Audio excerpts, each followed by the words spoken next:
فلا أقسم بمواقع النجوم وإنه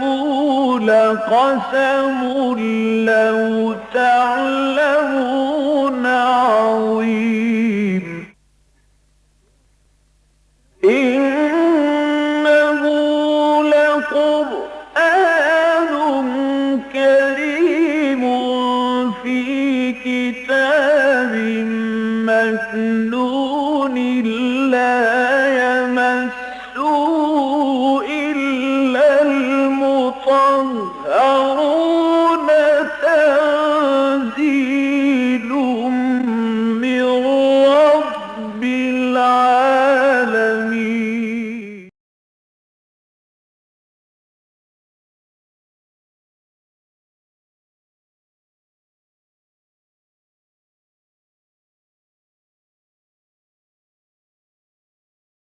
أعوذ بالله من الشيطان الرجيم.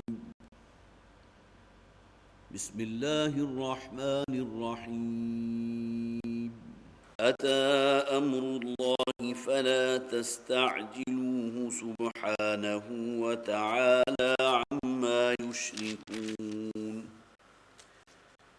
ينزل الملائكة بالروح من أمره على من يشاء من عباده أن أنذروا أنه لا إله إلا أنا فاتقون. خلق السماوات والأرض بالحق تعالى عما يشركون. خلق الإنسان من نطفة فإذا هو خصيم مبين. والأنعام خلقها لكم فيها دفء ومنافع ومنها تأكلون. ولكم فيها جمال حين تريحون وحين تسرحون. وتحمل أثقالكم إلى بلد لم تكونوا بالغيه إلا بشق الأنفس إن ربكم لرؤوف رحيم. والخيل والبغال والحمير لتركبوها وزينة ويخلق ما لا تعلمون. وعلى الله قصد السبيل ومنها جائر ولو شاء لهداكم أجمعين. هو الذي أنزل من السماء ماء لكم منه شراب ومنه شجر فيه تسيمون. ينبت لكم به الزرع والزيتون والنخيل والأعناب ومن كل الثمرات إن في ذلك لآية لقوم يتفكرون. وسخر لكم الليل والنهار والشمس والقمر والنجوم مسخرات بأمره إن في ذلك لآيات لقوم يعقلون. صدق الله العظيم. رب اشرح لي صدري ويسر لي أمري واحلل عقدة من لساني يفقهوا قولي. اللهم ألهمني رشدي وأعذني من شرور نفسي. اللهم ألهمنا رشدنا وأعذنا من شرور أنفسنا. آمین یا رب العالمین. جب بھی یہاں کسی نئی صورت کا آغاز ہوا تو اس وقت ہم قرآن حکیم کے جس مقام پر ہیں اس کے بارے میں چند باتیں میں ضرور عرض کرتا ہوں. پہلی بات تو یہ نوٹ کیجئے کہ سورہ مبارکہ مکی صورتوں میں طویل ترین صورتوں میں کی ایک صورت ہے. اس سے پہلے جو ہم نے صورتیں پڑھی، اگرچہ سورہ یوسف بھی اسی میں شامل تھی، وہ بھی خاصی طویل ہے، لیکن یہ کہ یہ طوالت میں اس سے بھی بڑھ کر ہے۔ مکی اور مدنی صورتوں کی تقسیم کے حوالے سے جو میں نے اس سے پہلے بھی بارہا عرض کیا ہے کہ قرآن حکیم پر غور و فکر کرنے والوں نے جب اس اعتبار سے غور کیا کہ قرآن میں کچھ صورتیں مکی ہیں کچھ مدنی ہیں، تو آیا ان کے میلاب سے بھی کوئی گروپ وجود میں آتا ہے یا نہیں، تو اس نتیجے پر پہنچے کہ اس اعتبار سے بھی قرآن حکیم میں 7 ہی گروپس ہیں۔ پہلا گروپ سورہ فاتحہ مکی صورت ہے اور 4 مدنی صورتیں ہیں، سورہ بقرہ، سورہ آل عمران، سورہ نساء، سورہ مائدہ، ایک گروپ مکمل ہوا۔ دوسرا گروپ 2 صورتیں مکی 2 صورتیں مدنی، سورہ انعام، سورہ اعراف مکی صورتیں ہیں، سورہ انفال، سورہ توبہ مدنی صورتیں ہیں۔ اس کے بعد تیسرا گروپ ہے کہ جس پر ہم اس وقت ہیں، حجم کے اعتبار سے اب تک کے جو دو گروپ ہم پڑھ چکے، اس میں یہ مکی صورتوں میں طویل ترین مجموعہ ان صورتوں کا ہے جو سورہ یونس سے شروع ہو کر سورہ مومنون تک 14 مکی صورتیں، جن میں کی ایک سورہ نحل ہے کہ جو آج انشاءاللہ ہمارے زیر مطالعہ ہے، اس کی ابتدائی آیات، اور اس کے بعد ایک صورت ہے سورہ نور، گویا کہ مکی اور مدنی صورتیں دونوں مل کر جو ایک گروپ کو مکمل کرتی ہیں، تو تیسرا گروپ سورہ نور پر مکمل ہوا۔ اس سے پہلے تو میں نے یہ باتیں آپ کے سامنے نہیں رکھی، لیکن یہ کہ آ چونکہ اس موضوع پر بات ہو رہی ہے، اب جو چوتھا گروپ ہے مکی اور مدنی صورتوں کا، تو سورہ فرقان سے سورہ توبہ، سورہ سجدہ تک 8 طویل صورتیں ہیں مکی، اس کے بعد صرف ایک صورت ہے سورہ احزاب جو مدنی ہے، یہاں یہ چوتھا گروپ مکمل ہو جائے گا۔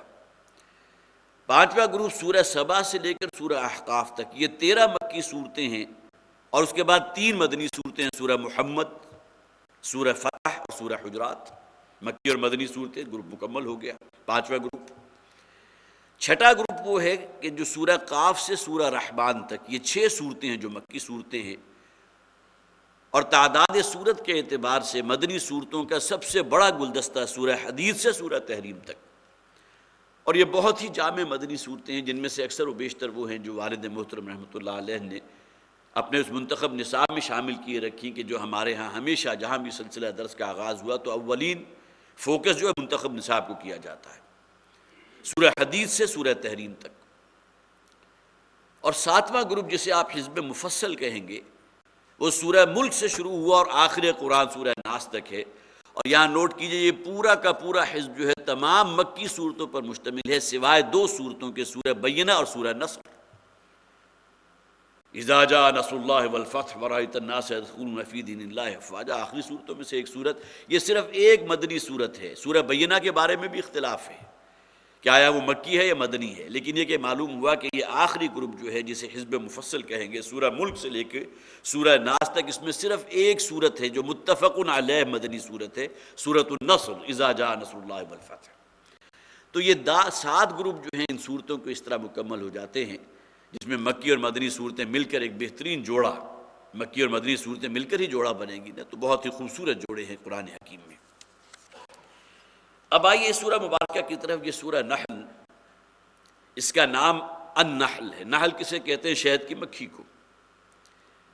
یہ بات بھی نوٹ کر لیجیے کہ قرآن حکیم میں 3 صورتیں ایسی ہیں کہ جنہیں آپ حشرات کہتے ہیں۔ حشرات الارض تو وہ ہیں نا کہ جو زمین پر رینگنے والے یا پتنگے ہیں، اڑنے والے ہیں، تھوڑی دیر کی زندگی ہے ان کی۔ تو قرآن حکیم میں 3 صورتیں وہ ہیں کہ جو حشرات الارض جن ناموں پر ہیں، سورہ نحل شہد کی مکھی، سورہ نمل، نمل کسے کہتے ہیں؟ چیونٹی کو کہتے ہیں، سورہ نمل بھی موجود ہے قرآن حکیم میں۔ اسی طرح سورہ عنکبوت بھی ہے، مکڑی۔ سورہ بقرہ اگرچہ ہے، لیکن یہ کہ وہاں بہرحال جس مویشیوں میں سے جس کا نام لیا گیا وہ ہمارے لیے گویا کہ بہت ہی نفع بخش ہے، اس کا دودھ ہم پیتے ہیں، اس کا گوشت ہم کھاتے ہیں، اس کے کھالوں کا استعمال کرتے ہیں، اس کا تو کوئی ایسا باقی رہتا ہی نہیں کہ جو استعمال میں نہ آئے۔ تو یہ 3 صورتیں سورہ نحل ہے، سورہ نمل ہے اور سورہ عنکبوت ہے۔ اگلی بات یہ نوٹ کیجئے کہ ان صورتوں کا زمانہ نزول، بلکہ اس صورت کا جو نام ہے، اس سورہ مبارکہ کی آیت نمبر 68 ہے، وَأَوْحَى رَبُّكَ إِلَى النَّحْلِ۔ یہ بات میں پہلے بھی عرض کر چکا ہوں کہ صورتوں کے ناموں کے ضمن میں قرآن حکیم میں ایسا نہیں ہے کہ اسے باقاعدہ عنوان بنا لیا گیا۔ مثلا سورہ انعام ہے، انعام کا ترجمہ کیا ہے؟ مویشی۔ لیکن یہ کہ ایسا نہیں ہے کہ اس طویل صورت کے اندر مویشیوں کا ذکر ہو، ان میں سے کون کون سے مویشی ہیں کہ جس کا تم گوشت کھا سکتے ہو، کون سے مویشی ہیں اس سے کیا استعمال ہو سکتا ہے، اس کی اناٹومی کیا ہے، اس کی فزیولوجی کیا ہے، اس کے اندر کیا معاملات ہو جائے، فلاں بیماری آ جائے تو اس قسم کی کوئی شے قرآن اس کو موضوع بحث نہیں بناتا۔ سورتوں کے ناموں کا معاملہ صرف علامتی اعتبار سے ہے۔ سورہ انعام قرآن کی ایک سورت کا نام ہے، اگرچہ اس کا ترجمہ مویشی ہے۔ سورہ بقرہ جو ہے آپ گائے کہیں گے، لیکن یہ کہ پوری سورت کے اندر تقریباً 2.5 پاروں پر مشتمل طویل ترین قرآن حکیم کی جو سورت ہے، اس میں صرف ایک واقعہ ہے سورہ بنی اسرائیل کی تاریخ ہے جس میں گائے کا ذکر موجود ہے، سورہ بقرہ نام لکھ دیا گیا۔ اسی طرح سورہ نحل ہے، صرف ایک آیت ہے سورہ مبارکہ کی، وَأَوْحَىٰ رَبُّكَ إِلَى النَّحْلِ، اور آپ کے رب نے وحی کیا شہد کی مکھی کی طرف۔ ظاہر ہے کہ شہد کا پورا پروسیس جو اللہ تعالیٰ نے گویا کہ جسے آج ہم یوں سمجھ سکتے ہیں کہ سافٹ ویئر جو اللہ نے بنایا اس مکھی کے لیے، شہد کی مکھی کبھی کہیں گندگی کے اوپر آپ کو نظر نہیں آئے گی، وہ تو جائے گی پھولوں کی طرف، خوبصورتی کی طرف، اور وہیں سے جا کر جو اپنے لیے وہ غذا حاصل کرے گی، اور اس کے ذریعے جو ہے بہترین آپ مشروب جو ہے شہد کے نام سے فیہ شفاء للناس، جس میں قرآن میں ذکر موجود ہے، لوگوں کے لیے بڑی شفا ہے اس کے اندر، تو یہی نحل ہے کہ جو اس کا ذریعہ بنی۔ تو وہ اوحیٰ ربک الی النحل، آپ کے رب نے وحی کے ذریعے شہد کی مکھی کو یہ ہدایت کر دی۔ اب یہ وحی جو ہے وحی رسالت نہیں ہے، بلکہ وہ جو بیسک اینیمل انسٹنکٹس ہوتے ہیں، شہد کی مکھی کے لیے اللہ تعالیٰ نے جو ضابطہ بنا دیا اس کی طرف اشارہ ہے۔ اس سورہ مبارکہ کا زمانہ نزول نوٹ کیجئے، ایک آیت ہے کہ جو اشارہ کر رہی ہے کہ ہجرت حبشہ کے فوراً بعد ہے۔ اب یہ بھی گویا کہ نبی اکرم صلی اللہ علیہ وسلم کی مکی زندگی کا تقریباً آخری زمانہ ہے، اس لیے کہ اس سورت کا آغاز جس اعتبار سے ہوا بڑی تنبیہی آیت ہے، اتی امر اللہ فلا تستعجلوہ، اللہ کا فیصلہ آ چکا ہے، حکم ربی جو ہے اب تمہارے سروں پر کھڑا ہے، لہذا اس کے بارے میں جلدی نہ مچاؤ۔ بڑا تنبیہی جملہ ہے، اور یہ انداز عام طور پر صورتوں کا نہیں ہوتا۔ قرآن حکیم میں مکی صورتیں بہت سی ہوئی ہیں جن کا آغاز حروف مقطعات سے ہوا، پھر بالکل شروع کی جو آیات ہوتی ہے اس میں بڑا شاہانہ آغاز کلام ہوتا ہے، لیکن یہاں تنبیہی انداز اختیار کیا گیا۔ قل لعبادی الذین آمنوا ان ارضی واسعۃ فایای فاعبدون، اے نبی صلی اللہ علیہ وسلم کہہ دیجئے ان لوگوں سے کہ جو میرے بندے ہیں، جو ایمان لائے ہیں مجھ پر، کہ میری زمین بڑی وسیع ہے، بڑی کشادہ ہے، اگر ایک خطے کے لوگ جو ہے تمہیں خدائے واحد کی پرستش نہیں کرنے دے رہے، تمہارے اوپر ہر قسم کا ظلم جو ہے روا رکھا ہے، تو میری زمین بڑی کشادہ ہے، بڑی وسیع ہے، کہیں اور ہجرت کر جاؤ، لیکن یہ کہ فاعبدون، عبادت اور بندگی صرف میری کرنی ہوگی۔ تو سورہ عنکبوت اس سورت سے کہیں پہلے جو ہے نازل ہو چکی، اس میں ہجرت کی طرف اجازت موجود تھی، لیکن یہ سورہ حجر جو ہے، سورہ نحل جو ہے، اس کے اندر آیت نمبر 41 میں ذکر ہے کہ وہ لوگ کہ جنہوں نے اللہ کے رستے میں ہجرت کی، اس کے بعد کہ ان پر بہت ظلم ڈھایا گیا تھا، یہاں گویا کہ ہجرت حبشہ ہو چکی تھی، اس کے متصل بعد کا اس کا زمانہ نزول ہے۔ اس سورہ مبارکہ کا موضوع بھی مکی صورتوں کی طرح شرک کے ابطال ہے، توحید کا اس بات، اور آیات آفاقی و آیات انفسی کا بیان۔ یہ وہ موضوع ہے جو مکی صورتوں میں آپ کو بڑا نمایاں ملے گا، خاص طور پر کھول آنکھ، زمین دیکھ، فلک دیکھ، فضا دیکھ، مشرق سے ابھرتے ہوئے سورج کو ذرا دیکھ۔ اسی طرح سورہ نحل جو ہے یہ مکھی کی تخلیق پر، ایک تو جسے ذباب کہتا ہے قرآن، عام مکھی جو گندگی ہی کی جگہ پر بیٹھتی ہے، جو سوائے نجاست کی اور کچھ نہیں، لیکن یہ کہ آپ اگر فنکشنز دیکھیں گے جس طرح کے اس کے باڈی پارٹس ہیں تو عام مکھی میں اور شہد کی مکھی میں کوئی بہت زیادہ فرق نہیں ہے، لیکن معلوم ہوتا ہے کہ اس کا سافٹ ویئر بالکل برعکس ہے، یہ تو کہیں گندگی کے قریب نہیں جاتی، یہ تو بہت ہی نفاست پسند ہے، بہت ہی خوبصورت پھولوں کے پاس جاتی ہے، اور وہاں سے جو ہے اس کا اصل جوہر جو ہے، اس کا رس جو ہے وہ چوستی ہے اور تمہارے لیے اپنے پیٹوں میں جمع کرتی ہے، اس کے ذریعے تم شہد حاصل کرتے ہو۔ تو یہ آیات آفاقی کی یہ تمام چیزیں جو ہے ان پر ذرا غور کرو تو تمہارا دل گواہی دے گا کہ اس کائنات کا خالق اور مالک وہ ہے جس نے اس دنیا کی زندگی میں تمہارے گزر بسر کے لیے ہر نوع اس نے پیدا کر دی، ہر احتیاج تمہاری پوری کر دی۔ یہ ایک بہت بڑا فلسفہ ہے، اور بہت ہی جسے آپ کہیے کہ عمیق فلسفہ ہے کہ جس کا ذکر قرآن میں بہت سے مقامات پر یہاں بھی آئے گا، اسی سورہ مبارک، اسی سورت کے پہلے رکوع کے آخر میں۔ اب آئیے سورت کا مطالعہ شروع کرتے ہیں۔ اتی امر اللہ فلا تستعجلوہ، اللہ کا حکم، اللہ کا فیصلہ آن پہنچا ہے، اللہ کا فیصلہ صادر ہو چکا ہے۔ یہاں ایک بات ذہن میں رکھیے، قرآن حکیم میں بھی اور پھر احادیث میں بھی اس بات کا بارہا ذکر موجود ہے کہ قیامت بہت قریب ہے۔ ہم اگر اپنے اعتبار سے دیکھیں تو قیامت ابھی بھی اگر ہم سوچیں تو بہت دور ہے، اس لیے کہ قیامت سے قبل کی جو نشانیاں تھیں بہت سی تو وہ ہیں جو پوری ہو رہی ہیں، ہو چکی ہیں، دجالی فتنہ جو اپنے عروج پر ہے۔ اسی طرح بہت سی احادیث کے اندر اور جو ذکر ہے بہت سی علامات کا، کہ وہ زمانہ کہ جب کہ تمہارے جو فاسق و فاجر لوگ ہوں گے تمہارے اوپر حکمران بن جائیں گے، تو قیامت کا انتظار کرو۔ ہر گھر کے اندر جو ہے گانے بجانے والی اور گانا گانے والی جو ہے وہ آ جائے گی، اس کا بھی اب گویا کہ ہماری نگاہوں کے سامنے ہے۔ اسی طرح تمہاری جو ہے وہ اتنی ترقی کر جائے گا تمہارا معاملہ کہ تمہاری سواری کا ایک قدم جو ہے کہیں فرض کیجئے کہ مدینہ میں ہوگا تو دوسرا قدم یروشلم میں ہوگا۔ آج آپ کا جو جہاز اڑان بھرتا ہے تو جہاں سے وہ ٹیک آف کرتا ہے، جہاں لینڈ کرتا ہے، تو احادیث کے اندر گویا کہ اس سواری کا ذکر کر دیا گیا جو دجالی فتنے کا عروج ہے۔ ٹیکنالوجی جو اپنے انتہا کو پہنچ چکی۔ اسی طرح سرجری اب جتنی ہو چکی ہے، جس طرح برین جو ہے اس کا برین کا ٹرانسپلانٹ تو پتہ نہیں ابھی تک ہوا کہ نہیں ہوا، لیکن ہارٹ ٹرانسپلانٹ جو ہے تو 20 برس پہلے ہو چکا۔ اسی طرح اور کتنے ہی اعضاء انسانی جسم کے جس کا ٹرانسپلانٹ ہو رہا ہے۔ لہذا ان حدیث کے اندر ذکر موجود ہے کہ دجال جو ہے کسی ایک شخص کے 2 ٹکڑے کرے گا اور اس کے بعد پھر انہیں دوبارہ جوڑ دے گا اور وہ شخص دوبارہ زندہ ہو جائے گا۔ اب سرجری جہاں تک پہنچ چکی ہے، ہارٹ کا جو بائی پاس آپریشن ہوتا ہے تو ایک مرتبہ تو انسان 0 پر پہنچ جاتا ہے۔ تو یہ تو تمام وہ چیزیں ہیں جن کا ذکر احادیث کے اندر موجود ہے، لیکن یہ کہ بہرحال اگر ہم اپنی اس محدود جو ہمارا ایک ذہنی افق ہے اس کے اعتبار سے دیکھیں تو ابھی بھی قیامت ہمیں کافی دور نظر آ رہی ہے، اس لیے کہ امام مہدی کا ظہور ہوگا، احادیث میں موجود ہے، حضرت عیسیٰ علیہ السلام کا نزول ہوگا، احادیث میں موجود ہے، اور ایک وقت آئے گا کہ جب کہ پورے کرۂ ارضی پر اللہ کا دین غالب اور نافذ ہو جائے گا، اس کا بھی کہیں ہمیں قریب میں کہیں سان گمان بھی ہمیں نہیں ہوتا، معلوم نہیں کہ کتنے عرصے بعد وہ دور آئے گا، اور اس کے بعد کہیں قیامت واقع ہوگی۔ لیکن یہ کہ اللہ تعالیٰ کی نگاہ میں یہ جسے ہم دورانیہ کہتے ہیں اس کی کوئی حیثیت نہیں ہے۔ قرآن کہتا ہے کہ قیامت جو ہے بالکل تمہارے سروں پر مسلط ہے۔ اس کی ایک تعبیر ہم یہ کر دیا کرتے ہیں کہ ہر شخص کی قیامت اس کی موت کی شکل میں اس کے سر پر معلق ہے۔ جس طرح ایک تلوار جو ہے اوپر لٹکی ہو، کسی وقت جو ہے اس کے اوپر جو رسی ہے اس کو کاٹ دیا جائے تو تلوار تو اس کے جسم میں پیوست ہو جائے گی، اس کے بھیجے میں اتر جائے گی۔ یہی معاملہ انسان کی موت کا ہے، اس کی تو کوئی گارنٹی نہیں کب آ جائے۔ لہذا من مات فقط قامت قیامت، جس شخص کے اوپر موت وارد ہو گئی اس کی قیامت تو شروع ہو گئی، اس کی اور قیامت کے درمیان اب کوئی بہت زیادہ فصل باقی نہیں ہے۔ لیکن یہ کہ یہاں بھی جو انداز اختیار کیا گیا، عطا امر اللہ، اللہ کا حکم، اللہ کا فیصلہ آن پہنچا ہے،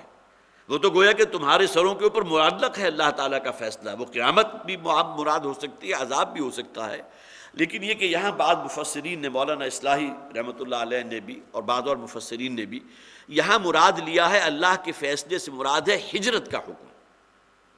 اس لیے کہ یہ سورہ مبارکہ ہجرت حبشہ کے بعد اور ہجرت مدینہ سے پہلے نازل ہوئی۔ اب یہاں گویا کہ نبی اکرم صلی اللہ علیہ وسلم کو ابھی اللہ تعالیٰ کی طرف سے حکم تو موصول نہیں ہوا کہ اللہ کے راہ میں ہجرت کر جاؤ، لیکن یہ سورہ مبارکہ جو نازل ہو رہی ہے اس میں اشارہ کر دیا گیا کہ اللہ کے راستے میں اب ہجرت کا حکم جو ہے وہ آن پہنچا ہے، جو گویا کہ تمہاری بربادی کا اور تمہاری تباہی کا پیش خیمہ ہوگا، وہ نقطہ آغاز ہوگا۔ اس لیے کہ اللہ تعالیٰ کی سنت رہی ہے کہ جس قوم کے اوپر بھی اللہ تعالیٰ عذاب بھیجنا چاہتا ہے تو وہاں سے اہل ایمان کو اور نبی اور رسول کو وہاں سے نکال لیتے ہیں۔ مکی صورتوں کے اندر ان قوموں کا ذکر جو ہے بکثرت ہم نے پڑھا۔ اللہ نے حکم دے دیا حضرت صالح علیہ السلام کو، حضرت شعیب علیہ السلام کو، اسی طرح حضرت ہود علیہ السلام کو، ان تمام کو حکم دے دیا تھا کہ نکل جاؤ اس بستی سے، اور اس کے بعد اللہ کا جو ہے اللہ کا عذاب ان کے اوپر نازل ہو گیا۔ یہاں ان مشرکین مکہ کے لیے اس نوع کا عذاب استحصال تو نہیں ہے، لیکن یہ کہ ہجرت اصل میں پیش خیمہ بنی ہے اس عذاب کا کہ جس کا پہلا کوڑا ان مشرکین کی پیٹھوں کے اوپر برسا غزوہ بدر کی صورت میں۔ غزوہ بدر کیا ہے؟ انہی مکہ کے رہنے والے جو ان کے بڑے بڑے رؤوسات تھے، بڑے بڑے سردار تھے، جو ٹاپ کی لیڈرشپ تھی، جسے آپ کہیے کہ اللہ کے بڑے باغی جو تھے، ابو جہل بھی تھا ان میں، عتبہ بھی تھا، ولید بھی تھا، اور کتنے لوگ اور تھے، یہ تمام تھے کہ جنہیں گویا کہ وہاں اس مکہ کی بستی سے اللہ نے نکالا اور میدان بدر میں لا کر جو ہے کأنہم اعجاز نخل خاویہ، گویا کہ کھجور کے کٹے ہوئے تنے پڑے ہیں، اس طرح ان کے جو ہے لاشیں پڑے ہوئے تھے۔ یہ اصلاً اللہ تعالیٰ کے عذاب کا ایک کوڑا تھا کہ جن کے پیٹھوں کے اوپر برسا ہے۔ تو عطا امر اللہ، اللہ کا حکم، اللہ کا فیصلہ، گویا کہ ہجرت مدینہ کا حکم جو ہے وہ آن پہنچا، اس میں کوئی زیادہ دیر نہیں ہے۔ فلا تستعجلوا، تو جس عذاب کے بارے میں تم مسلسل جلدی مچا رہے ہو اور بار بار اس کا ذکر کرتے ہو نبی اکرم صلی اللہ علیہ وسلم سے کہ کب ہوگا عذاب، یستعجلونک بالعذاب، بارہا وہ آیات ہم نے پڑھی، عذاب کے بارے میں بڑی جلدی مچا رہے ہیں۔ اور اس قسم کے جسے آپ کہیے جگر کے پار کر دینے والے جو ہے فقرے ان کی زبان سے نکلتے تھے کہ یہ بار بار کا ڈراوا اور دھمکی جو ہے اس سے ہمارے کان پک چکے ہیں، اب وہ عذاب کے جس کی آپ بار بار ہمیں خبر دیتے ہمارے اوپر لا ڈھائیے، ہم اس کے لیے تیار ہیں، ہم اسے ویلکم کرنے کو تیار ہیں، آسمان کا کوئی ٹکڑا ہمارے اوپر جو ہے توڑ دیجئے، اور عذاب جو بھی آئے گا ہم اس کو بھگت لیں گے۔ اب یہ انداز بھی ان لوگوں کی طرف سے اختیار کیا گیا تھا. تو فلا تستعجلوا، اس عذاب کے بارے میں ابھی تم جلدی نہ مچاؤ. وہ عذاب جو ہے اس کا پہلا کوڑا غزوہ بدر کی صورت میں تمہارے پیٹھوں کے اوپر ابھی برسنے والا ہے. سبحانہ و تعالی عما یشرکون، اللہ تعالیٰ پاک ہے ان تمام تصورات سے جو تم نے اللہ تعالیٰ کی ذات کے ساتھ شامل کر دیے. تم یہ سمجھتے ہو کہ فرشتے اللہ کی بیٹیاں، اللہ نے خصوصی جو ہے اختیارات ان کو دیے ہیں،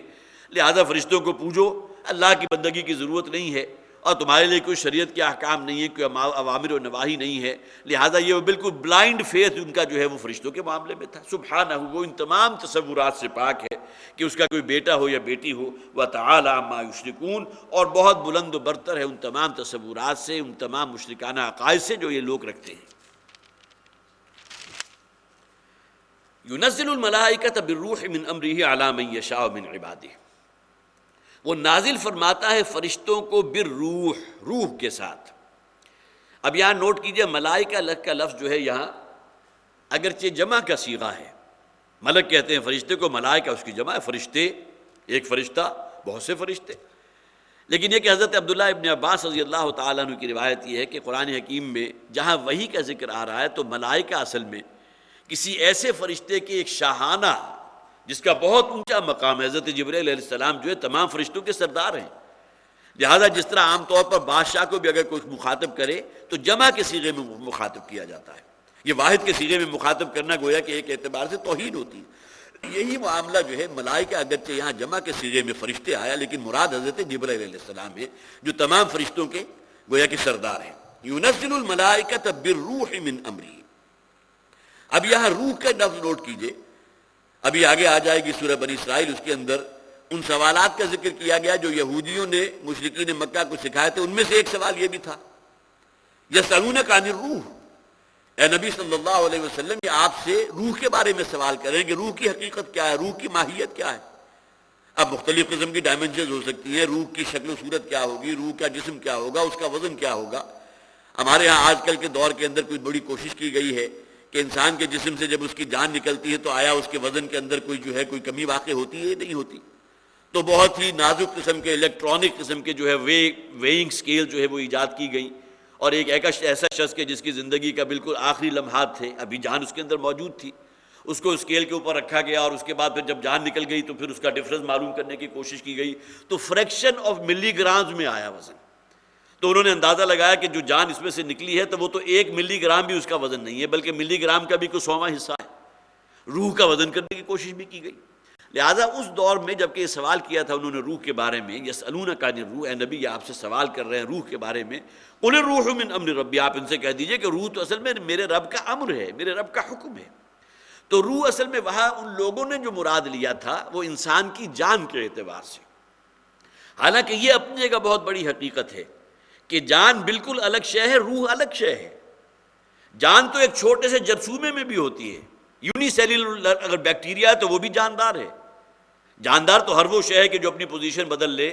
جو جس کے اندر گروتھ ہو، جو ایک جگہ سے دوسری جگہ جو ہے سفر کر سکے. اگرچہ نباتات ایک جگہ سے دوسری جگہ نہیں جا سکتے، جتنے بھی ہمارے یہ عالم نباتات ہیں، لیکن وہ بھی جاندار ہے، اس لیے کہ ان کے اندر گروتھ بھی ہو رہی ہے، ان کی ریپروڈکشن بھی ہو رہی ہے، انہیں زندہ رہنے کے لیے جو ہے پانی کی ضرورت بھی ہے، ہوا کی ضرورت بھی ہے. یہ تمام چیزیں وہ ہیں کہ جو جان کے ساتھ متعلق ہیں. لہذا کسی بھی حیوان میں، وہ کتا ہے، بلی ہے، بکری ہے، بھیڑ ہے، جان ہر میں موجود ہے. انسان میں بھی جان ہے، لیکن انسان میں اس پر مستضاد ایک اور شے موجود ہے جسے ہم روح کہتے ہیں. فَإِذَا سَوَّيْتُهُ وَنَفَخْتُ فِيهِ مِن رُوحِي فَقَعُوا لَهُ سَاجِدِينَ. ہم نے پچھلی صورتوں میں پڑھا تھا، غالباً سورہ ہجر کے اندر ہی تھا، حضرت آدم کا جو تخلیق کا معاملہ تھا. وَنَفَخْتُ فِيهِ مِن رُوحِي،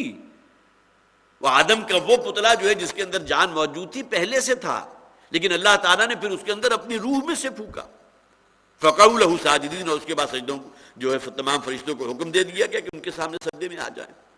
تو روح سے مراد اصل میں وہ جان نہیں ہے جو ہمارے عام طور پر بہت سے مفسرین بھی ہیں اس کے اندر کوئی فرق نہیں کرتے. حالانکہ ایک حدیث ایسی موجود ہے کہ جس کے اندر نبی اکرم صلی اللہ علیہ وسلم نے فرمایا، بڑی طویل حدیث ہے، کہ جب رحم مادر میں جو جنین ابھی پرورش پا رہا ہے، جسے بچے کی ابھی ولادت ہونے والی ہے، جب اس کے 120 دن ہو گزرتے ہیں تو اللہ تعالیٰ ایک فرشتے کو بھیجتا ہے جو اس متعین جسم کی روح کو اس کے ساتھ ملحق کر دیتا ہے. حالانکہ جسم اور جان تو پہلے بھی موجود تھا، سپرم جو ہے اس کے اندر بھی جان موجود ہے، اووم جو ہے وہ بھی جاندار شے ہے، لیکن یہ کہ جسے ہم روح کہتے ہیں اس کا تعلق اس جان سے نہیں ہے جو کسی بھی حیوان کے اندر موجود ہو. یہ الگ بات ہے کہ انسان کا جب آخری وقت آتا ہے جسے ہم موت کہتے ہیں تو یہ اپنی جگہ بڑی حقیقت ہے کہ موت کے معنی کیا ہے؟ انسان کی جان اور اس کی روح دونوں کا اس کے جسم سے نکل جانا. عام کسی حیوان کی اگر جان نکل جائے گی تو ہم کہیں گے کہ اس کی موت وارد ہو گئی، وہ اب شخص وہ جو بھی جاندار ہے وہ مردہ ہے، اس لیے کہ جان اس میں موجود نہیں. لیکن انسان کا جو معاملہ ہوتا ہے اس کے اندر اس کی روح بھی اور جان بھی دونوں چیزیں بیک وقت اس سے سلب کی جاتی ہیں، تو یہ انسان کی موت ہے. تو روح کا لفظ جو یہاں آیا تو اس سے مراد جو ہے بہرحال جو عام طور پر کہا گیا کہ شاید یہ جان مراد ہے وہ مراد نہیں ہے، بلکہ روح وہ اصل میں روحانی حقیقت. ایک معنی تو روح کے یہ ہے. دوسرے روح قرآن حکیم میں کہا گیا ہے وحی نبوت کو بھی، اور اس کے بارے میں بھی نوٹ کیجئے یلقی الروح من امرہ علی من یشاء من عبادہ. یہاں روح کا لفظ جو ہے سوائے وحی کے لیے اور کسی معنی میں استعمال ہو ہی نہیں سکتا. سورہ مومن کے الفاظ ہے یلقی الروح من امرہ علی من یشاء من عبادہ. اللہ تعالیٰ روح کو وحی کو بھیجتا ہے اپنے خاص حکم کے تحت اپنے بندوں میں سے جسے منتخب کر لیتا ہے، جسے پسند فرما لیتا ہے.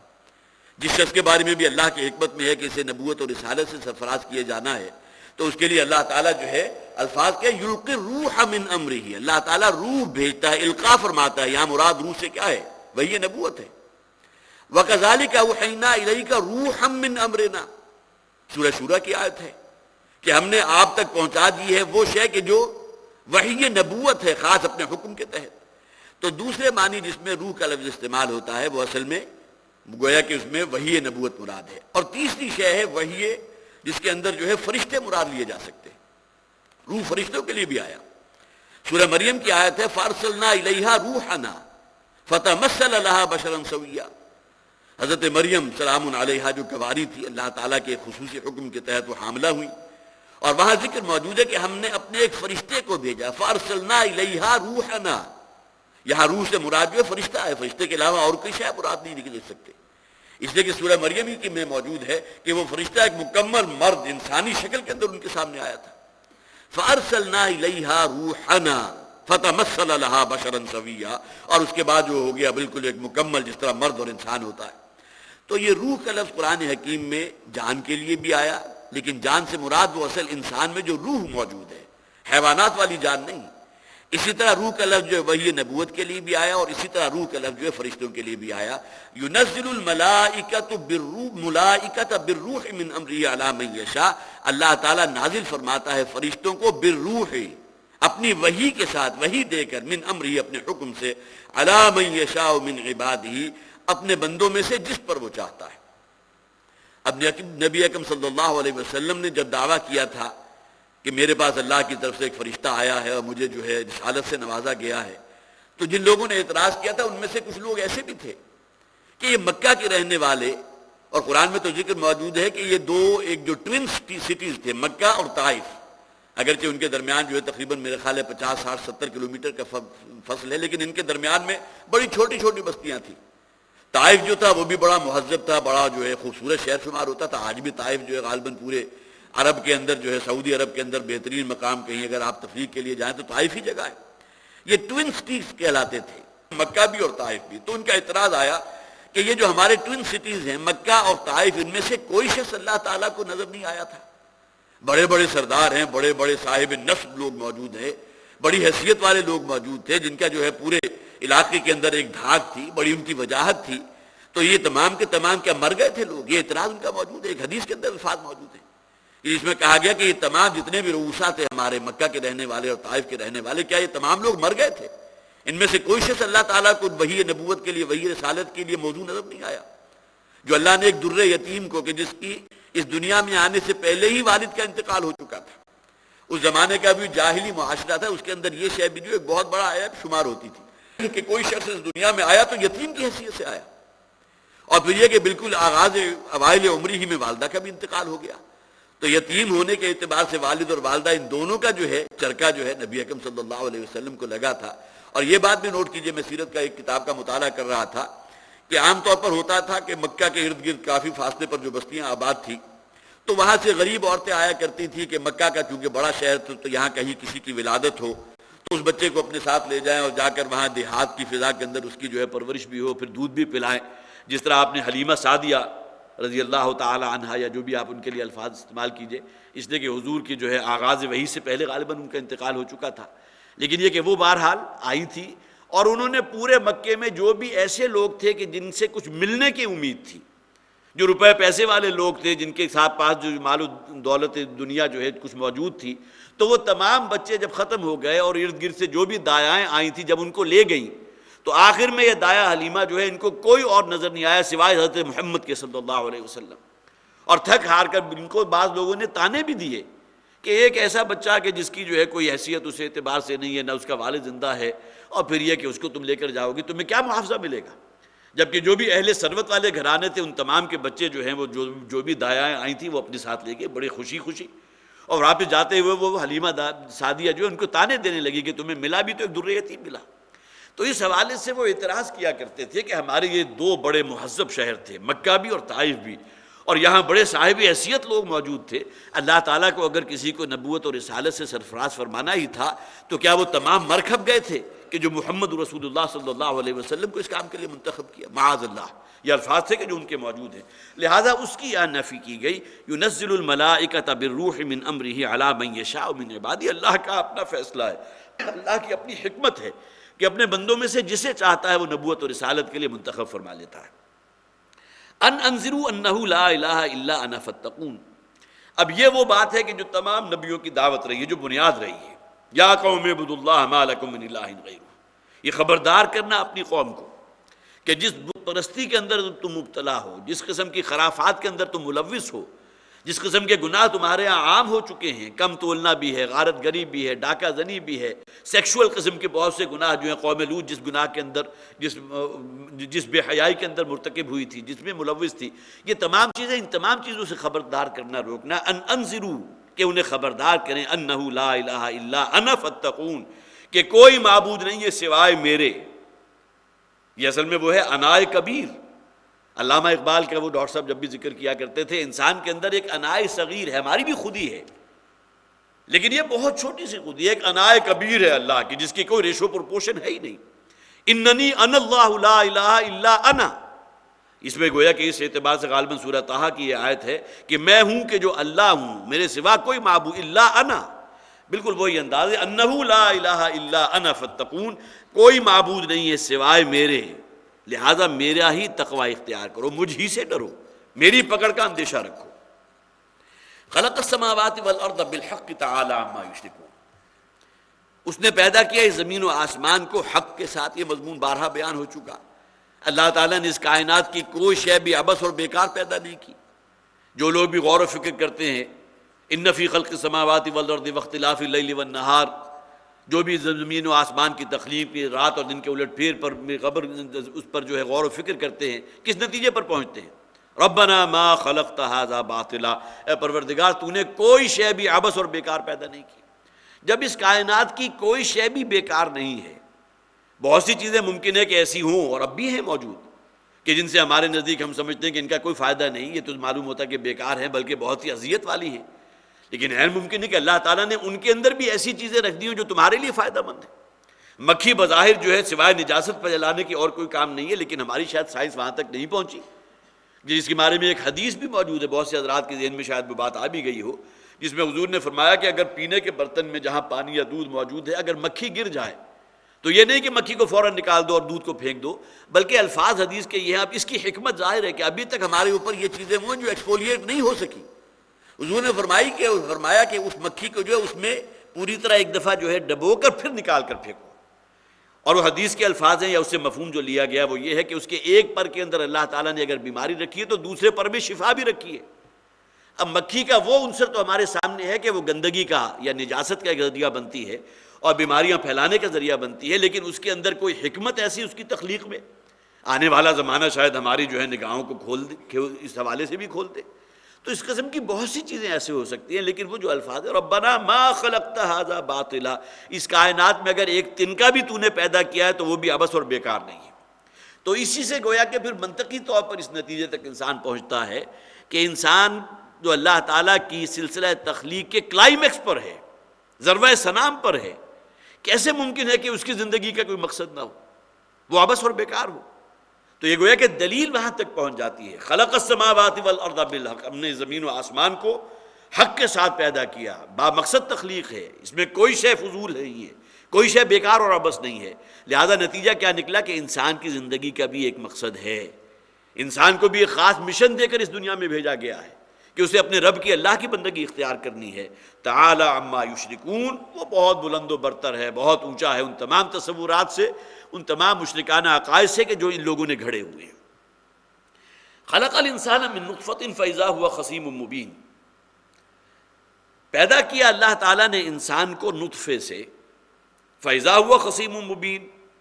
اب ذرا دیکھو اس انسان کو، یہ بہت بڑا جھگڑالو بن گیا اور بہت اونچا اونچا بولنے والا. کھلا جھگڑالو یہ بھی ترجمہ ہو سکتا ہے، لیکن یہاں ترجمہ کیا گیا کہ جھگڑالو بن گیا اور اونچا اونچا مبین، بولنے والا.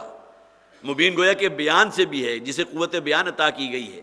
اسی کے ذریعے جو ہے وہ گالم گلوچ بھی کرتا ہے، اسی کے ذریعے اللہ تعالیٰ کی شان میں گستاخی بھی کرتا ہے، اسی کے ذریعے جو ہے نبی اکرم صلی اللہ علیہ وسلم کو دیوانہ بھی کہا، اس نے مجنون بھی کہا، پاگل بھی کہا، ساحر بھی، سب کچھ کہا. یہ انسان جو ہے اس حوالے سے یہ نطق کا استعمال یہ بھی کر رہا ہے. تو بڑا یہ جھگڑالو ہو چکا ہے. ہم نے ذرا اپنی تخلیق پر تو غور کریے، کہاں سے آغاز ہوا تھا؟ من نطفۃ، کہیں کہا گیا من ماء مہین، بہت ہی بے قدر پانی جس کی کوئی حیثیت ہی نہیں ہے. لم یکن شیئا مذکورا، جس کا عام طور پر ذکر کرنا بھی انسان جو ہے تہذیب کے خلاف سمجھتا ہے. لیکن قرآن حکیم میں ان تمام حقائق کو جو ہے بالکل، جسے آپ کہیے کہ اس کو جو ہے بالکل ایسا نہیں رکھا گیا کہ جس کے بارے میں کوئی کمنٹ نہ کیا گیا. انسان کی تخلیق ہے تو بارہا اس کا ذکر کیا گیا. خلق الانسان من نطفۃ، اللہ تعالیٰ نے انسان کو نطفے سے پیدا کیا. لیکن وہ ذرا اپنے آغاز پر غور کرے، انتہائی حقیر ایک بوند ہے پانی کی جو ٹپکائی گئی، فَإِذَا هُوَ خَصِيمٌ مُبِينٌ. اور اس کے بعد اب جب یہ بڑا ہو گیا، جوان ہو گیا، تو یہی ہے کہ جو بہت بڑا جھگڑالو بن کر اور بہت بد زبان بن کر سامنے آ گیا، اور اپنے خالق اور مالک کے بارے میں جو ہے پتہ نہیں کیا کچھ جو اول فول بکنے لگا. یہ فرعون تھا جس نے کہا انا ربکم الاعلی، میں ہوں تمہارا رب اعلیٰ. اسی طرح اور کتنے لوگ ہیں آج کے دور میں، کتنے لوگ ایسے موجود نہیں ہیں کہ جو اللہ تعالیٰ کی شان میں ایسی ایسی گستاخی کرتے ہیں کہ آپ اس کا تصور نہیں کر سکتے. یہ انسان کا معاملہ کہ اپنی ذرا ابتدا پر غور کرے کہ کیا تھا، اور ذرا تھوڑا سا فیوچر میں جا کر غور کرے کہ کیا ہوگا. زمین میں مل کر سوائے حشرات الارض کی اور کیڑے مکوڑوں کی خوراک بننے کے اس کا انجام کچھ اور ہے ہی نہیں.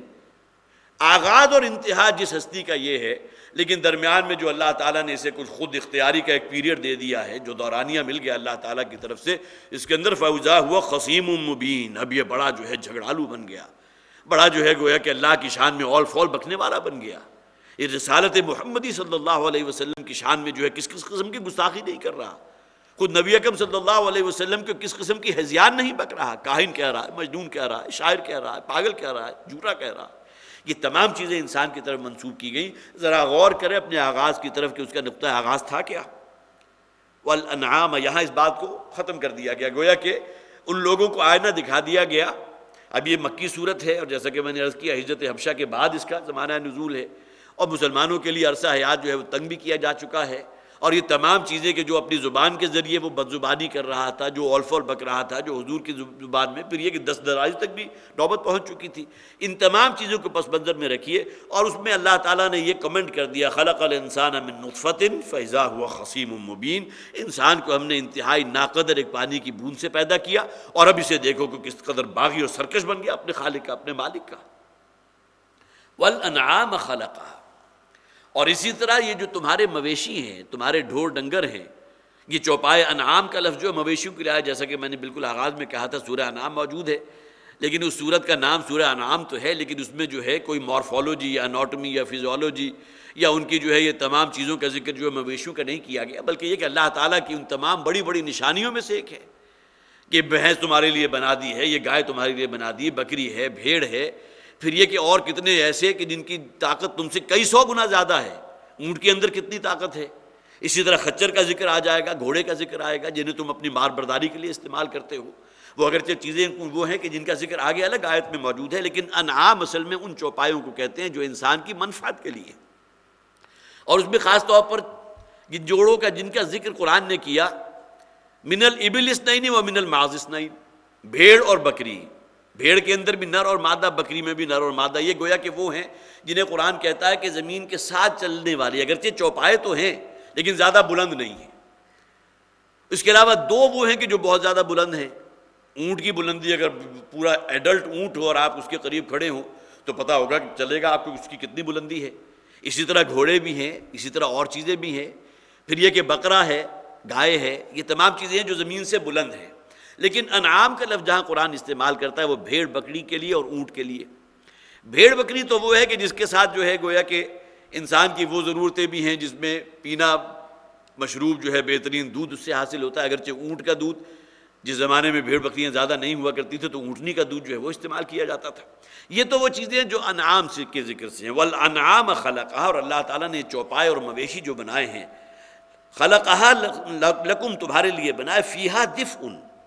کہ جن کے اندر تمہارے لیے اللہ نے اون بھی رکھ دی ہے اور بال بھی رکھ دی ہے. دف اصل میں کہتے ہیں جو ان حیوانات کی کھال کے اوپر جو شے موجود ہے. اگر بھیڑ ہے یا دمبا ہے تو اس کے اوپر آپ کو معلوم ہے بہت موٹی جو ہے اس کی کورنگ ہے، اور عام طور پر جب آپ جاتے ہیں خریداری کے لیے اور بظاہر جو ہے بہت ہی ہیلدی قسم کا جو ہے دمبا آپ لے کر آتے ہیں اور اس کے بعد ذبح کر کے جب دیکھتے ہیں تو اتنی موٹی اس کی جو ہے 3-4 انچ موٹی جو ہے اس کی کھال، اور اس کے اوپر بال نکلنے کے بعد اندر سے وہ بیچارہ چھوٹا سا نکلتا ہے. لیکن یہ کہ بہرحال وہ آپ کے منفعت کی کتنی بڑی شے ہے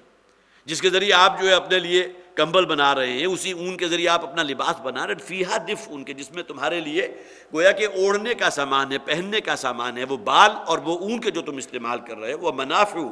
اور بھی بہت سے فائدے اس میں ہیں. وَمِنْهَا تَأْكُلُونَ، اور انہی کا گوشت ہے کہ جو تم اپنے لیے کھانے پینے کے لیے غذا کے طور پر استعمال کر رہے ہو. اب یہ مویشیوں کا ذکر قرآن نے کر دیا کہ اللہ تعالیٰ نے تمہارے لیے مسخر کر دیا ان کو. یہ بھیڑ بکریاں ہیں، اسی طرح یہ گائے بھینس ہیں، اسی طرح اونٹ ہے جو تمہارے تمام استعمال میں آ رہے ہیں. کیا تم میں سے کوئی ایسا ہے کہ جو اپنے کسی جھوٹے خدا کی طرف اس شے کو منسوب کرے کہ ہمارے فلاں دیوتا نے تو بھیڑ بکری بنائی تھی، فلاں نے جو ہے وہ بھینس اور گائے بنائی تھی، فلاں نے اونٹ بنایا تھا، فلاں نے یہ کیا تھا. یہ تمام چیزیں اللہ تعالیٰ نے تمہارے نفع رسانی کے لیے پیدا کی ہیں. وہ منافع جس میں اور بہت سی منفعتیں تمہارے لیے. اور جیسا کہ آپ کو معلوم ہے کہ کہا جاتا ہے کہ قربانی اس کی تو کوئی شے ضائع نہیں جاتی. اس کے رودے جو ہوتے ہیں، اس کی جو بھی آپ فضلات ہیں وہ بھی استعمال میں آ سکتے ہیں. اس کی اور تمام چیزیں،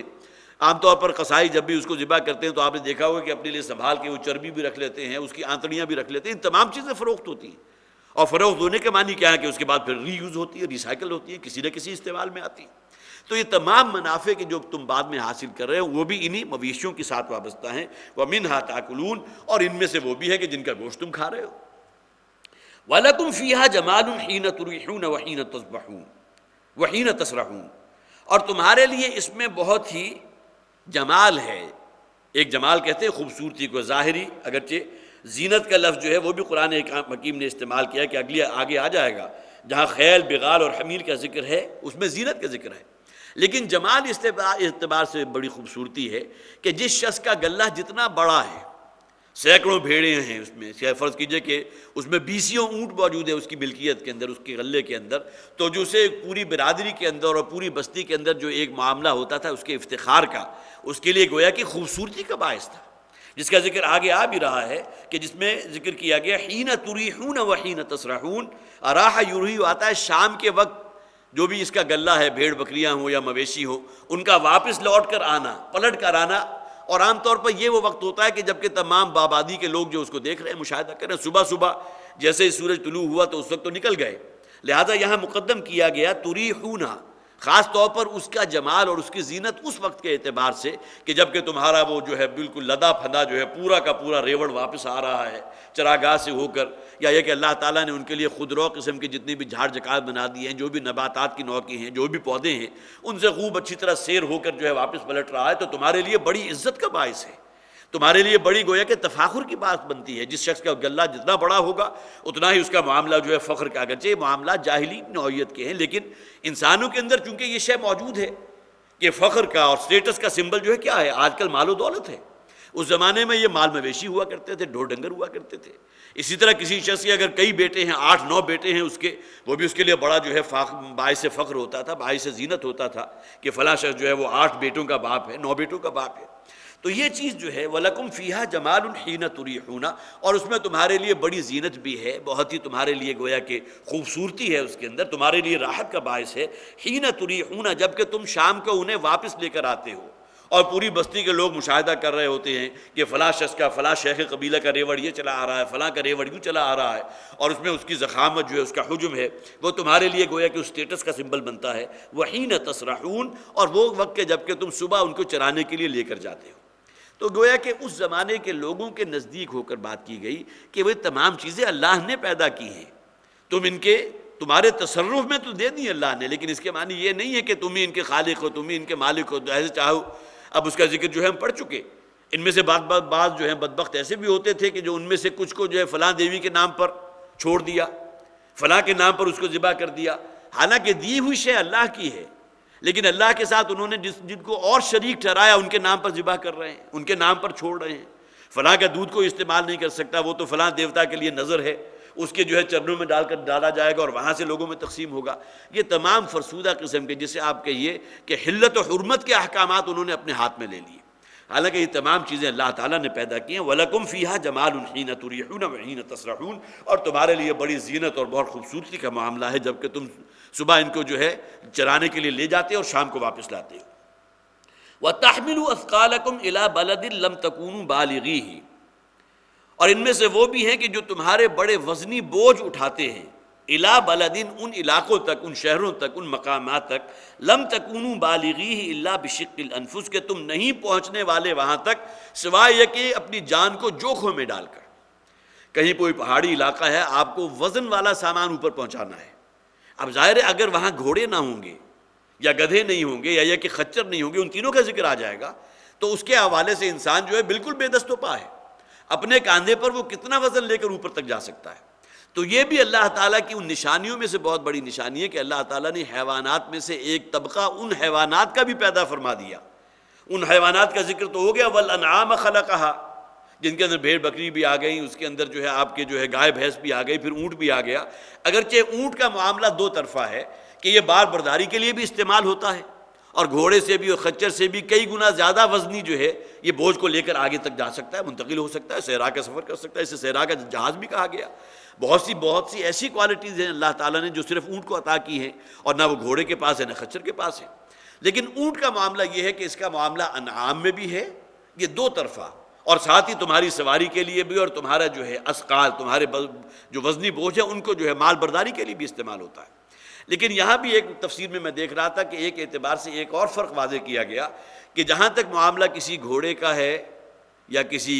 خچر کا ہے یا حمار کا ہے، تو ان میں تو آپ جو شے بھی اس کے اوپر ڈال دیں گے تو اسے بٹھا کر آپ کوئی شے اس کے اوپر نہیں ڈال سکتے، بلکہ یہ کھڑا ہوگا تو جو وزنی شے ہے اسے باقاعدہ اٹھا کر اس کے اوپر بوجھ ڈالنا ہوگا۔ جبکہ اونٹ صرف واحد جانور ہے کہ جسے بٹھا کر اس کے اوپر بوجھ لادا جاتا ہے، اور اس کے بعد اللہ تعالیٰ نے اس کے اندر اتنی قوت رکھی ہے کہ اس بوجھ کو لے کر یہ اٹھتا ہے۔ جو حضرات بھی کہیں کلفٹن گئے ہیں، انہوں نے اونٹ کی سیر کی ہوگی، تو کبھی گھوڑے کو بٹھا کر اس کے اوپر نہیں آپ کو سیر کرایا کرتے، بلکہ یہ کہ گھوڑا تو کھڑا ہوا ہے، آپ کو خود اس کے اوپر بیٹھنا ہے۔ یہی معاملہ خچر کا اور گدھے کا ہے، لیکن اونٹ کا معاملہ اس حوالے سے ان سے مختلف ہے کہ وہ باقاعدہ بیٹھ جاتا ہے، اس کے لیے آپ کو سامان کو زیادہ بلند نہیں کرنا پڑتا، بلکہ تھوڑا سا دھکیل کر آپ نے اس کے وزنی بوجھ اس کے اوپر ڈال دیا اور اس کے بعد وہ اپنے پیروں پر کھڑا ہوتا ہے۔ تو یہ ایک تفسیر اس اعتبار سے بھی ہے کہ اونٹ کا معاملہ دونوں اعتبار سے انعام میں بھی ہے، تمہاری منفعت کھانے پینے کی، اس کا گوشت تم کھا سکتے ہو، اس کا دودھ استعمال کر سکتے ہو، اس کا پورا خیمہ، اس کی جو کھال ہے اس کو تو اگر آپ سالم رکھیں گے تو وہ مکمل خیمے کی شکل میں استادہ ہو جائے گی، خیمہ بن سکتا ہے 2 افراد کے لیے۔ یہ تمام چیزیں جو ہیں اونٹ کے ساتھ شامل ہیں، اور ساتھ ہی ساتھ جو ہے تمہاری مال برداری کے لیے بھی۔ وَتَحْمِلُوا أَثْقَالَكُمْ إِلَىٰ بَلَدٍ لَمْ تَكُونُوا بَالِغِيهِ إِلَّا بِشِقِّ الْأَنفُسِ، اور تمہارے بہت وزنی بوجھ وہ اٹھاتے ہیں وہ جانور، ان علاقوں تک تمہیں لے کر پہنچتے ہیں کہ جہاں تم سوائے اپنی جانوں پر بڑا ظلم ڈھا کر بوجھ جو ہے بہت کٹھن مشقت جو ہے اپنے اوپر لے کر وہاں تک سامان پہنچا سکتے ہو، ان کے ذریعے بہت ایزیلی پہنچا دیتے ہو۔ اِنَّ رَبَّكُمْ لَرَؤُوفٌ رَحِيمٌ۔ اب یہ دیکھیے اللہ تعالیٰ کی ایک صفت جو رؤوف کی آئی، اس کے معنی کیا ہے؟ بندوں کے حق میں انتہائی شفقت رکھنے والا، گویا کہ ہمارے لیے جسے آپ ایزی کرنے کے جتنے اسباب ہو سکتے ہیں اللہ تعالیٰ نے تمام چیزیں ہمارے لیے کر دی۔ وہ حدیث میں نے پہلے بھی آپ کو سنائی تھی، اس بنیاد پر انسان کے اندر اگر کہیں گویا کہ ایسا معاملہ پیدا ہو گیا کہ میرے لیے سب کچھ ہے لہذا اس کے اندر تکبر پیدا ہو جائے، یہ نہیں۔ انما الدنیا خلقت لکم، دنیا میں جو کچھ بھی اللہ تعالیٰ نے پیدا کیا وہ تمہارے لیے، تمہاری منفعت کے لیے، تمہاری نفع رسانی کے لیے۔ وَأَنْتُمْ خُلِقْتُمْ لِلْآخِرَةِ، لیکن تمہیں اللہ تعالیٰ نے آخرت کے لیے پیدا کیا ہے۔ لہٰذا اپنی منزل کو اپنی نگاہوں سے اوجھل نہ ہونے دو۔ یہ تمام نعمتیں جس کا ذکر یہاں قرآن کر رہا ہے، مکی صورتوں میں بارہا ان کا ذکر موجود ہے، یہ تمام چیزیں اللہ تعالیٰ نے تمہارے لیے پیدا کی ہیں۔ وَأَنْتُمْ خُلِقْتُمْ لِلْآخِرَةِ، لیکن تمہارا انجام، تمہیں بالآخر جو فیس کرنا ہے وہ آخرت کی زندگی ہے۔ وَإِنَّهَا لَجَنَّةٌ أَبَدًا أَوْ لَنَارٌ أَبَدًا، اور وہاں تو دو ہی انجام ہے، یہ جنت ہے ہمیشہ ہمیش کے لیے، یا جہنم کی دہکتی ہوئی آگ ہے کہ جس کا نوالا بن جاؤ گے۔ تو یہ تمام چیزیں جو ہیں، اِنَّ رَبَّكُمْ لَرَؤُوفٌ رَحِيمٌ، یہ اللہ تعالیٰ کی شفقت، اور اللہ تعالیٰ تمہاری ہر احتیاج کو پورا کرنے والا رؤوف الرحیم، تمہارے لیے انتہائی شفیق ہے، تمہارے لیے انتہائی نرم دل ہے، تمہاری ضرورت کا ہر سامان اللہ تعالیٰ نے اس دنیا میں تمہارے لیے پیدا کر دیا، رحیم اور کمال رحمت فرمانے والا ہے۔ والخیل والبغال والحمیر، اب یہ وہ چیزیں ہیں جو ان اہل عرب کے لیے عام مشاہدے کی چیزیں تھیں۔ اسی طرح ذرا غور کرو، یہ گھوڑے جو اللہ نے پیدا کیے، اونٹ کی تیز رفتاری تو ایک لمٹ ہے، کتنا تیز رفتار دوڑ جائے گا، ٹھیک ہے، اس کو اور کوالٹیز اللہ تعالیٰ نے بہت سی ایسی دی ہیں، افلا ينظرون الى الابل کیف خلقت، اور آج کے سائنسدان بھی اگر صرف اونٹ ہی کی تخلیق کے اوپر پی ایچ ڈی کرنا چاہیں اور کروانا چاہیں تو واقعتاً اس کے اندر اتنی ڈائمنشنز ہیں کہ کسی ایک کی حد تک نہیں پہنچ سکتے۔ کیسی کیسی چیزیں اللہ تعالیٰ نے، ایسے اس کے پیر جو ہے گدیلے کی طرح ایسے چوڑے ہیں کہ جو ریت کے اندر دھستے نہیں ہیں، پھر پانی کا ذخیرہ ہی اپنے اندر کر لیتا ہے، ہفتوں جو ہے اس کو، ہفتہ یا 10 دن جو ہے اسے پانی کی ضرورت نہیں ہوتی۔ پھر یہ کہ اتنی اونچی گردن اللہ نے دے دی، اور پتہ نہیں کتنی قسم کی اور ایسی چیزیں ہوں گی جو ہمارے لیے بہت ہی نفع بخش ہیں۔ افلا ينظرون الى الابل کیف خلقت، کیا انسان جو ہے اس اونٹ کی تخلیق کے اوپر غور نہیں کرتا؟ ابل بھی اونٹ کو کہا گیا، اسی طرح جمل کہا گیا، والخیل والبغال والحمیر، یہی معاملہ گھوڑوں کا بھی ہے جو بڑی تیز رفتار بھی ہیں اور ان کی اپنی کوالٹیز ہیں جو اللہ تعالیٰ نے دی ہیں۔ اور اس کے ساتھ ساتھ ان باتوں کو بھی نوٹ کیجئے کہ اس دور کے جو بھی یہ مویشی ہیں یا یہ جو بار برداری کے جانور، ان میں سب سے زیادہ قیمتی جانور گھوڑا ہوتا تھا، کیونکہ اعلیٰ نسل کا، اگرچہ اونٹ بھی بڑا قیمتی تھا لیکن جہاں تک مختلف نسلوں کا معاملہ ہے، اعلیٰ نسل کا اصیل گھوڑا جو ہے، جس کی پیشانی کے اوپر بھی کوئی سیاہ سفید رنگ کا ہو اور چہرے کے اوپر بھی خاص قسم کے جو ہے اس کا پرنٹ ہو، تو اس کو جو ہے بہت اونچی نسل کا، اعلیٰ عربی نسل کا گھوڑا سمجھا جاتا تھا۔ آج کے دور میں بھی جو ہمارے ہاں فارم ہاؤسز کا ایک تصور ہے، اور آج 1400 برس بعد بھی انسان جو ہے زیادہ سے زیادہ جو اپروچ کر سکتا ہے ان جنات جن کے ذریعے جو ہے چشمے رواں ہیں یا نہریں بہہ رہی ہیں، وہاں آرٹیفیشل کوئی نظام کر لیا گیا ہو آج کل کسی فارم ہاؤس میں، وہاں پھر گھوڑے بھی پالے جاتے ہیں، بہت اعلیٰ نسل کے گھوڑے رکھے جاتے ہیں اور ان کو ٹرین کیا جاتا ہے، ان کی سواری کی جاتی ہے۔ اس زمانے میں بھی یہ شے جو ہے ایک بہت بڑا ایسٹ ہوتی تھی، بہت بڑی دولت ہوتی تھی۔ والخیل، اور اسی طرح گھوڑے اللہ نے پیدا کیے، والبغال، اور اسی طرح اللہ تعالیٰ نے گویا کہ یہ ایک اور نسل ہے جسے ہم خچر کے نام سے جانتے ہیں، اس کی ایٹیولوجی کیا ہے اب اس کے بارے میں مجھے زیادہ تفصیل معلوم نہیں، لیکن یہ بات طے ہے کہ خچر جو ہے ان گھوڑے اور گدھے ان دونوں سے زیادہ مال ڈھو سکتا ہے۔ اور یہ بات تو میرے کلاس فیلو ڈاکٹر عامر عزیز نے مجھے بتائی تھی جس زمانے میں زلزلہ آیا تھا اکتوبر 2005 کا، تو وہ چونکہ وہ دعویٰ کے ساتھ جتنی بھی ایکسپیڈیشن گئی تھی اس میں بڑے آگے آگے تھے، تو وہ کہتے تھے کہ وہ جگہ کہ جہاں تک کوئی اور شے نہیں پہنچ سکتی، ایسی جگہ نہیں ہے کہ جہاں ہیلی کاپٹر جو ہے کسی کو اتار سکے، لینڈ نہیں کر سکتا۔ اور پھر یہ کہ بستیاں تباہ ہو چکی ہیں، معلوم ہے آپ کو کہ اوپر بھی ایک بستی تھی، وہاں تک پہنچے کیسے؟ تو اس نے خود بتایا کہ یہ خچر جو تھے اس وقت معلوم ہوتا تھا کہ اللہ کی سب سے بڑی نعمت ہے۔ آپ نے اس کے اوپر جو ہے وہ اپنی دوائیاں ادویات بھی رکھ لی، اس کے اوپر سامان بھی رکھ لیا، اور پھر وہ کہ جہاں آپ خود نہیں چڑھ سکتے، خچر کے اگرچہ وہ 4 ویل ڈرائیو ایسے اعتبار سے کہ 4 پاؤں کے اوپر چلتا ہے اور بظاہر دیکھنے میں محسوس نہیں ہوتا کہ وہ سامنے دیکھ رہا ہے، لیکن پاؤں اس کا ایسی جگہ پڑے گا کہ جہاں سے وہ سلپ نہیں ہوتا۔ تو وہ خود کہتا ہے کہ ہم انسان جو تھے خچر کی دموں کو پکڑ لیا کرتے تھے اور خچر آگے آگے جاتا تھا اور ہم دم کے ساتھ گھسٹتے ہوئے جو اوپر چلے جاتے تھے۔ اب یہ کوالٹیز جو ہے اللہ تعالیٰ نے ان حیوانات کو دی ہیں جہاں تم نہیں پہنچ سکتے، لیکن یہ کہ اس جو زلزلہ آیا تھا اس موقع پر جو حالات تھے، جہاں کوئی ٹرانسپورٹ نہیں جا سکتی، جہاں کوئی ٹریکٹر کوئی ٹرالی نہیں جا سکتی، سامان وہاں تک کیسے پہنچا؟ والحمیر، اور اسی طرح گدھا جو ہے، اس کے بارے میں بلکہ میں ایک جگہ پڑھ رہا تھا کہ ایک تو گدھا وہ ہے جو ہمارے ہاں عام طور پر شہری گدھا کہلاتا ہے، لیکن ایک گدھا بھی جسے بلکہ میں نے جو پڑھ رہا تھا تو اس میں بہت پیارے الفاظ تھے کہ گدھا تو اصل میں ہمارے ہاں اردو زبان کا لفظ ہے گدھا، اور نہ عربی زبان میں تو حمار کہتے ہیں گدھے کو، حمار گویا کہ ان کے ہاں کوئی معیوب شے نہیں تھی۔ حمر جو ہے وہ سرخ کو کہا جاتا ہے اور حمار اسی سے گویا کہ کوئی، اور اچھی نسل کا گدھا وہ بھی لوگوں کے لیے گویا کہ جس طرح ایک گھوڑے ہیں ان کے لیے فخر کا باعث بنتے ہیں، اسی طرح گدھوں میں بھی بہت سی نسلیں ہوتی تھیں۔ وہ بھی اس کا بھی ذکر کر دیا گیا، والخیل والبغال والحمار لترکبوها وزینہ، تاکہ تم ان کی سواری بھی کرو، ان کی پشت پر سوار ہو کر اپنی منزلوں تک پہنچو، آگے سے آگے اپنا مال برداری کا سامان جو ہے وہ بھی پہنچاؤ، وزینہ، اور یہی تمام چیزیں تمہارے لیے باعث زینت بھی ہیں، تمہارے لیے گویا کہ اسٹیٹس سمبل بھی بن جاتی ہیں، کس شخص کے پاس کتنے گھوڑے ہیں، جس کے پاس جو اتنے مویشی ہیں، اس کے پاس اتنے خچر موجود ہیں۔ اور کسی زمانے میں ہوا کرتا تھا، آج سے 50 سال پہلے آپ چلے جائیے، جبکہ یہ ٹرانسپورٹ کے لیے چیزیں نہیں ہوا کرتی تھی، مجھے معلوم ہے کہ ایک بہت بڑے کانٹریکٹر تھے کہ جن کا آغاز کس سے ہوا تھا، بہت بڑے کانٹریکٹر سعودی عرب میں اور پھر لیبیا میں، اور وہاں انہوں نے جو ہے اربوں کے کانٹریکٹ حاصل کیے، لیکن آغاز ان کا انہی گدھوں کے ساتھ ہوا تھا کہ گدھوں کے ذریعے جو ہے جہاں بھی کہیں کھدائی ہوتی تھی تو اس مٹی کو اپنے گدھوں کے اوپر لاد کر وہاں سے دور پھینک آنا، یا جہاں کہیں بھرائی کی ضرورت ہے تو دور سے مٹی کو لا کر ان گدھوں کے اوپر وہاں ڈال دینا، وہاں سے آغاز ہوا،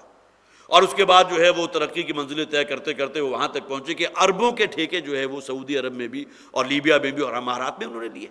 تو یہ تمام چیزیں ہیں، لیکن ایک زمانہ، یہ تو میں کوئی آج سے کوئی 300 برس پہلے کی بات تو نہیں کر رہا، زیادہ سے زیادہ 50 برس پہلے، بلکہ اس سے بھی کم، یہ غالباً 62 یا 63 کا زمانہ ہے، جبکہ یہ باتیں جو ہے مجھے بتایا گیا تھا کہ اس زمانے میں جو شخص جس کا سٹارٹ یہ تھا، لیکن یہ کہ بالآخر وہ جس طرح کامیابی کی بلندیوں تک پہنچا، تو اس وقت بھی جسے بیسک انسٹرومنٹ کہیں گے آپ مال برداری کے لیے، وہ گدھا تھا۔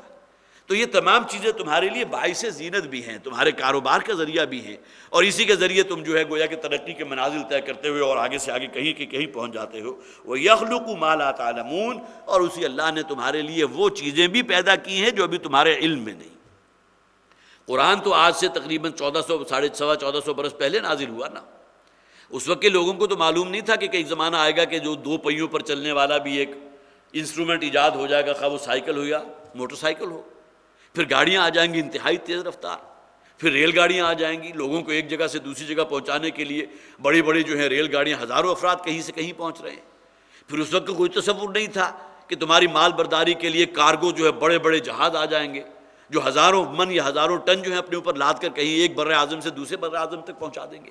یہ تمام چیزیں ان لوگوں کے علم میں نہیں تھی، لیکن اشارہ کر دیا گیا وَيَخْلُقُ مَا لَا تَعْلَمُونَ، اور اسی اللہ نے ابھی اور بھی بہت سی چیزیں پیدا کرنی ہیں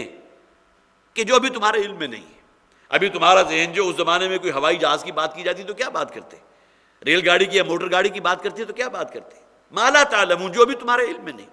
یہ الگ بات ہے کہ اللہ تعالیٰ نے ان تمام چیزوں کو پیدا کیا، ذریعہ انسان کو بنایا،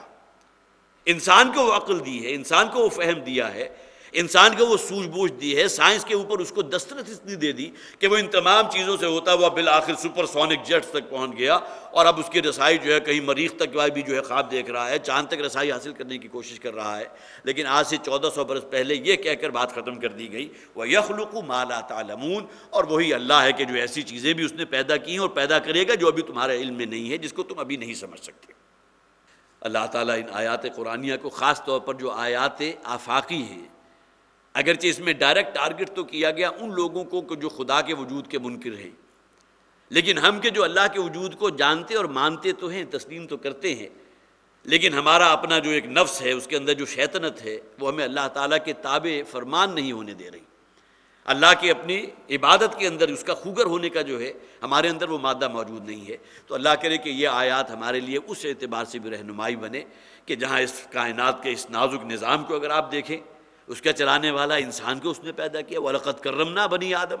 اور انسان کا مقصد تخلیق کیا ہے قرآن حکیم میں موجود ہے۔ تو اللہ تعالیٰ ان تمام چیزوں کو ہمارے لیے آسان فرما دے، اپنی بندگی کو ہمارے لیے آسان فرما دے۔ بارک اللہ لی ولکم فی القرآن العظیم ونفعنی وإیاکم بالآیات والذکر الحکیم۔